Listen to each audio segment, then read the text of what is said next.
Hi friends, இன்றைக்கி வந்து கேழ்வரகு மாவும் பலாப்பழம் வச்சு பூர்ண கொழுக்கட்டை செய்ய போகிறேன். அதுக்கு வந்து 1/4 கிலோ அளவுக்கு மாவு எடுத்திருக்கேன். அப்புறம் தேவையான அளவு உப்பு போட்டுக்கோங்க.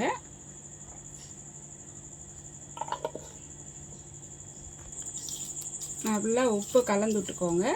இதுக்கு மாவு வந்து அவிக்க தேவையில்லை. நம்ம நல்லா தண்ணியை கொதிக்க வச்சு இதில் மாவில் ஊற்றி பிசைஞ்சாலே போதுங்க. தண்ணி கையை வைக்க முடியாது, சூடு தாங்காது. அதனால் கரண்டியால் கொஞ்சம் கொஞ்சமாக வச்சு கிளறிக்கோங்க. பச்சரிசி மாவுலேயும் பண்ணலாங்க, ஆனால் கேழ்வரகு மாவு வந்து உடம்புக்கு நல்லது. பலாப்பழம் வச்சு செய்தனால சரி டிஃப்ரெண்ட்டாக கொஞ்சம் செய்யலான்ட்டு நான் இன்றைக்கி கேழ்வரகு மாவு எடுத்திருக்கேன். நீங்கள் பச்சரிசி மாவு எடுத்து செய்கிறதுனால செய்யலாம். நெய் ஊற்றி பிசைஞ்சிக்கலாங்க. மாவு ரெடி ஆகிடுச்சு. இதை அப்படியே நம்ம மூடி வச்சிடலாம் ஒரு ஓரமாக. இதுக்கு பூரணம் ரெடி பண்ணிக்கலாங்க. நம்ம ஒரு ஸ்பூன்றது 1.5 ஸ்பூன் ஊற்றிக்கலாம். பலாப்பழத்தை வந்து வதக்கி எடுத்துக்கலாங்க. பலாப்பழத்தை போட்டுக்கிறேங்க. நல்லா வதக்கி எடுத்துக்கோங்க.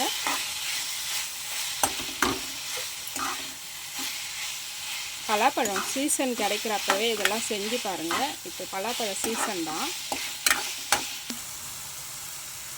நெய் இன்னும் 2 ஸ்பூன் ஊற்றிக்கிறேங்க. ஏன்னா தேங்காயும் இதில் போட்டு வதக்க போகிறேன், அதுக்கு நெய் பத்தாது. நெய் வந்து நல்லா வாசனையாக இருக்குங்க. இதில் பூரணம் செய்து கொழுக்கட்டை சாப்பிட்றப்ப நல்லா நெய் வாசனை நல்லாயிருக்கும். தேங்காய் போட்டுக்கிறேங்க. ஒரு தேங்காய் உடச்சி அந்த ஒரு தேங்காய் ஃபுல்லாகவே சேர்த்துக்கிறேங்க. திருவி கரெக்டாக இருக்கும். பலாசொலையும் வந்து ஒரு 7 பலாசொலை எடுத்தாங்க. எடுத்து பொடி பொடியாக கட் பண்ணிக்கினாங்க. பார்த்தா மண் இருக்கும் வெள்ளத்தில், அதனால தான் நம்ம கரைச்சி ஃபில்ட்ரு பண்ணி எடுத்துக்கிறோங்க. அதையும் இதில் ஆட் பண்ணிக்கலாம். நல்லா அதையும் கரைச்சி விட்ட வெள்ளத்தையும் நல்லா கிளறிக்கலாங்க. ஏற்கனவே பலாப்பழமும் தித்திப்பாக இருக்கும். நம்ம அதுக்கேற்ற மாதிரி வெல்லம் வேணுன்ற அளவுக்கு எடுத்துக்கோங்க அளவு. ஏன்னா வெல்லமும் ஓவர் ஸ்வீட்டானாலும் தெகிட்டிடும்.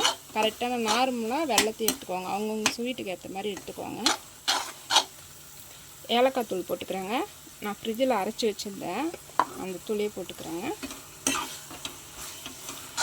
இந்த மாதிரி கட்டியாக தாங்க இருக்கணும், அப்போ தான் பூரணம் வைக்கிறதுக்கு கரெக்டாக இருக்கும்.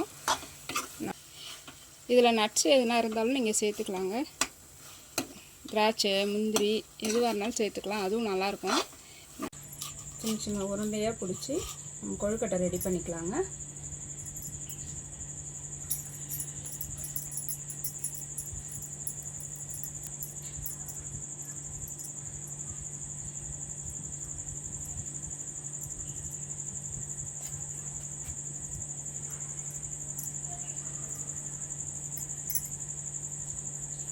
நல்லா நைஸாக தட்டிக்கோங்க, அப்போ தான் சாஃப்டாக இருக்கும்.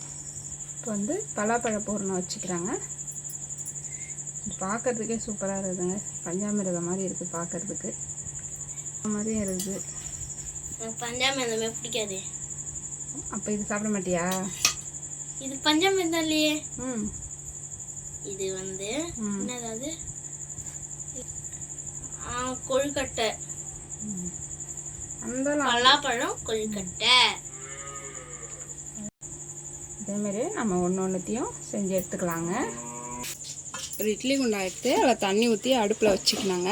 அந்த தண்ணி கொதி வரட்டும். அதுக்குள்ளே நம்ம தட்டில் கொஞ்சம் எண்ணெயெலாம் தடவிக்கலாம். அப்போ தான் எண்ணெய் தடவினா தான் அந்த உண்டை வந்து பிடிக்காமல் இருக்கும். எண்ணெய் தடவிக்கிறேங்க தட்டில். எல்லா உண்டையும் ரெடி பண்ணிட்டேங்க. இப்போ வந்து தண்ணி கொச்சோடனே தட்டை வச்சு இட்லி பாத்திரத்தில் எடுத்து வச்சிடலாம். இவ்வளோ ஆயிருக்குங்க அந்த மாவில். தட்டை வச்சுக்கிறேன். எல்லாத்தையும் ஒன்று ஒன்றா அழகாக எடுத்து வச்சுக்கலாங்க.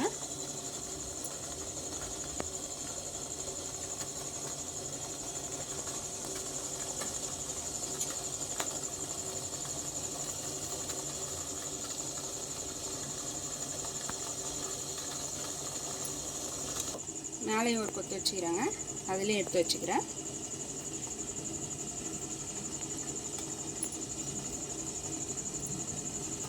அவ்வளோதாங்க.